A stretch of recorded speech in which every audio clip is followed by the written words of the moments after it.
Do you think colonization, I would say, is something that in the UK we don't really talk about anymore? It's not actually taught about that much in our history classes at school. I think it's something that people know about if they know the general term of colonization, but they don't know much about it unless you kind of go into history when you're older and perhaps research it yourself and read about it. But Nigeria was a UK colony. Do you think that colonization is still discussed in Nigeria? Do you think it plays a role in where Nigerian society is at now?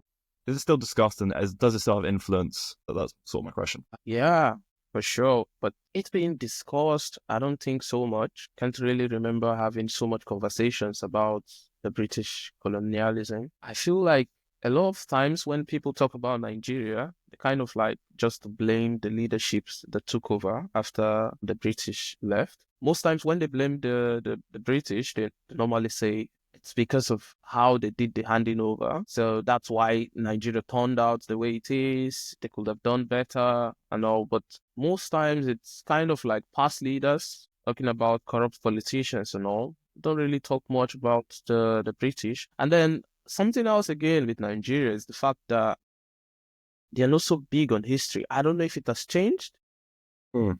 but when I was going through, because our schooling system in Nigeria, we have the primary, we have secondary, and then we have like tertiary that's the university, tertiary institutions.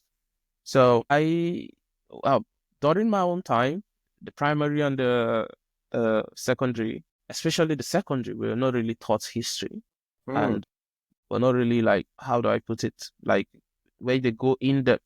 They kind of just like gloss over it with in some subjects like social studies, then where they ask you like questions when Nigeria get her independence, who was like who amalgamated Nigeria together, stuff like that. Just little shallow stuff, but not really going into details. I don't know why. Maybe they don't have proper records for it. I don't know. Or maybe they're hiding it. So it's not really like a big thing where you see like an average Nigerian and the person can give you facts about Nigerian history. You only find out among the elderlies, not really among the Gen Z generations. No.